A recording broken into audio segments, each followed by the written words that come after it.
全盛时期12.3，又能奈我何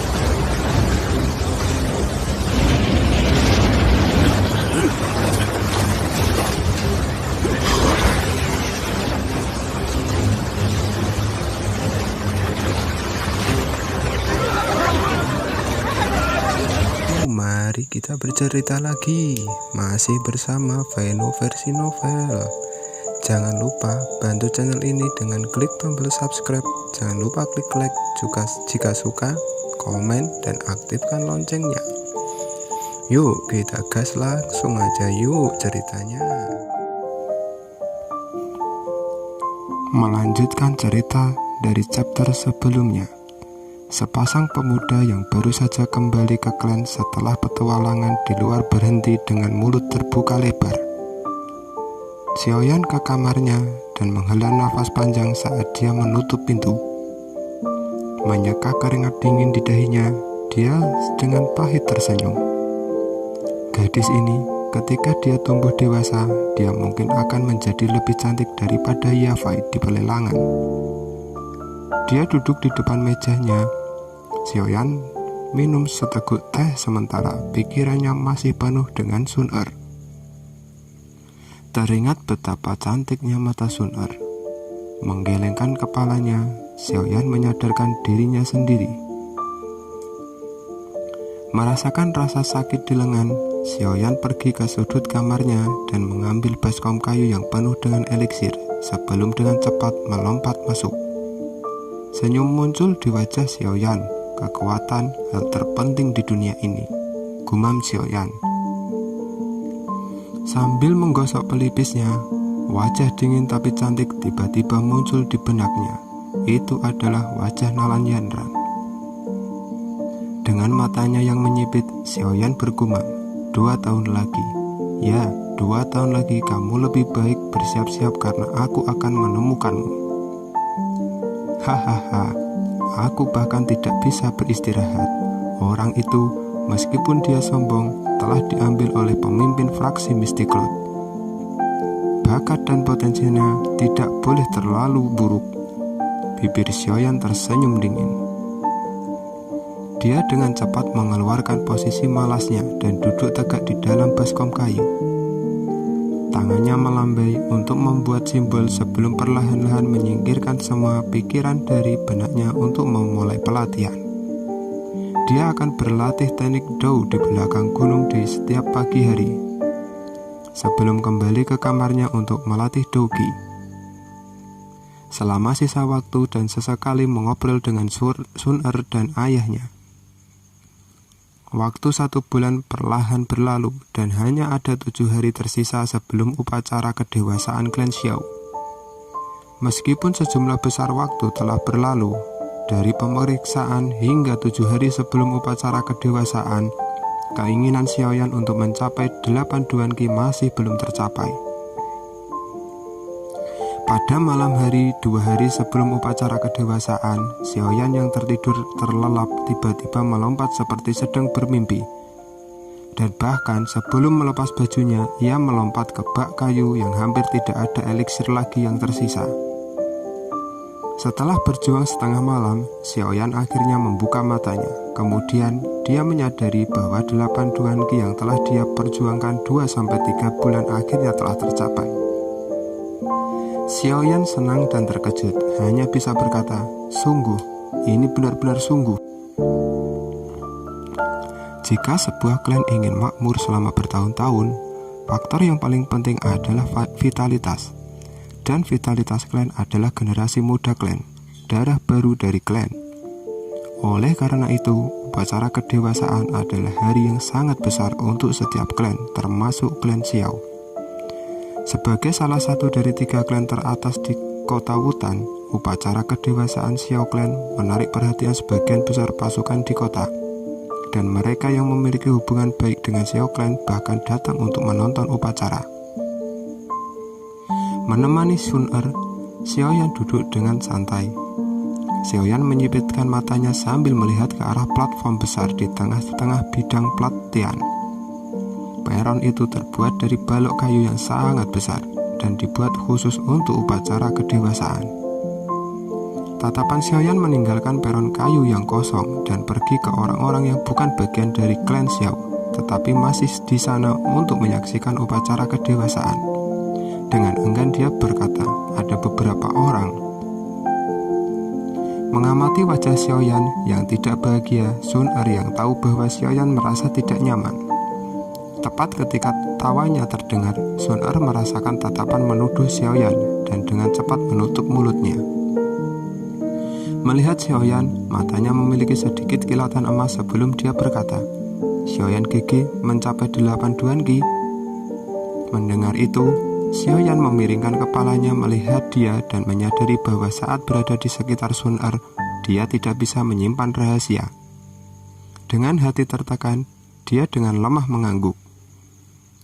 Wah, bahkan belum sebulan berlalu, dan Anda sudah mencapai 8 Duan Qi. Kecepatan ini cukup menakutkan. Melihat Xiaoyan mengangguk, bahkan dengan sifat tenang Sun Er, dia menunjukkan wajah terkejut. Wajah Xiaoyan tiba-tiba berubah. Di dekat platform kayu, ada seorang wanita yang dibungkus dengan gaun merah dan sedang mengobrol dengan orang-orang di sampingnya. Wanita berpakaian merah ini yang menarik semua orang adalah seseorang yang pernah dilihat Xiaoyan sebelumnya. Dia adalah juru lelang teratas dari rumah lelang primer, yaitu Yafei. Dengan tatapannya, Xiaoyan memberikan pendapatnya dalam hati. Sungguh sangat cantik. Setelah pandangan Xiaoyan tetap pada Yafei untuk sementara waktu, pundak Sun Er yang tidak bahagia datang menyenggol dari samping Xiaoyan. Ahem, dengan matanya yang berkedip, Xiaoyan perlahan-lahan menarik pandangannya untuk bertindak seolah-olah dia tidak menatap Yafei, dan tersenyum kepada Sun Er yang tidak bahagia. Apakah Anda tahu bahwa rumah lelang primer datang untuk upacara kedewasaan klan kita? Memberikan tatapan jahat pada Xiaoyan yang bertindak seolah-olah tidak ada yang terjadi, Sun Er berkata tanpa emosi. Xiao Clan dan rumah lelang primer selalu memiliki hubungan yang baik, jadi mengapa Yafei datang begitu heboh? Selain itu, keterampilan komunikasi wanita ini dikonfirmasi luar biasa oleh semua orang Wutan City. Beberapa tuan muda yang berteman dengannya karena kecantikannya telah menghabiskan banyak uang untuknya. Tetapi pada akhirnya mereka tidak mendapatkan apa-apa. Jika Xiaoyan GG ingin mencoba memikatnya, maka saya hanya bisa mengatakan hati-hati. Dan Sun Er tidak akan meminjamkan uang untukmu atau hal-hal itu dan lain sebagainya, jawab Sun Er. Mendengar itu, Xiaoyan tersenyum pahit. Bahkan jika aku memikirkan hal-hal itu mengharuskan dia pada saat yang paling penting. Setidaknya akui aku. Anda sebenarnya menyadari kan bahwa dia setidaknya 7-8 tahun lebih tua dari saya kan? Ucap Xiaoyan. Tidakkah ada wanita yang menyukaimu? Sun Er tampaknya tersenyum sambil mengatakan itu. Xiaoyan langsung batuk kering. Xiaoyan hanya bisa mengakui kekalahan dan tidak melihat lingkaran orang itu lagi. Melihat bahwa Xiaoyan tidak melihat ke arah sana lagi, Sun Er berhenti mengejar titik tatapan dan setelah hening sesaat, dia berseru, kenapa dia kembali?" "Siapa?" Setelah mengikuti tatapan Sun Er, alis Xiaoyan perlahan mengerut.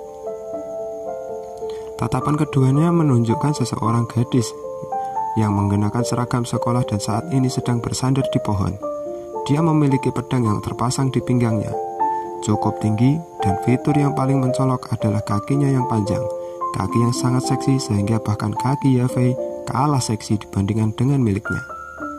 "Xiao Yu," sambil menatap gadis jangkung itu, Xiaoyan bertanya, "Bukankah dia pergi ke akademi Jianan untuk berlatih? Mengapa dia kembali?" Ucap Xiaoyan.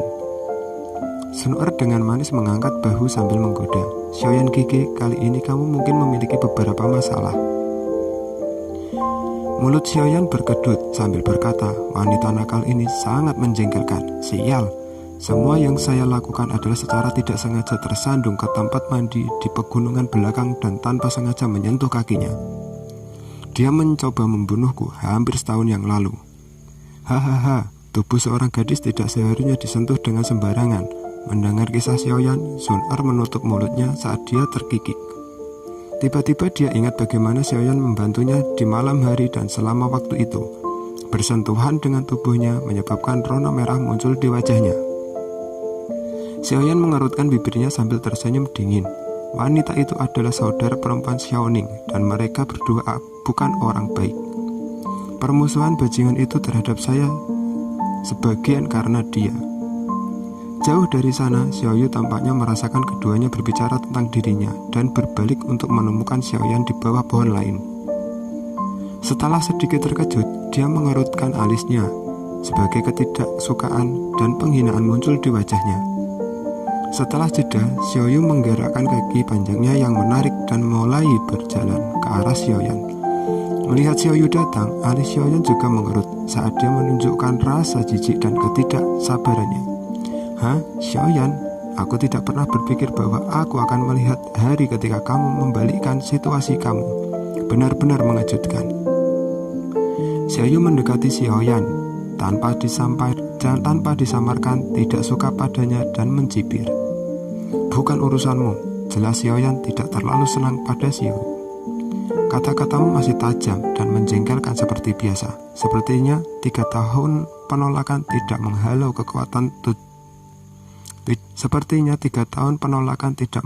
kekuatan tajammu.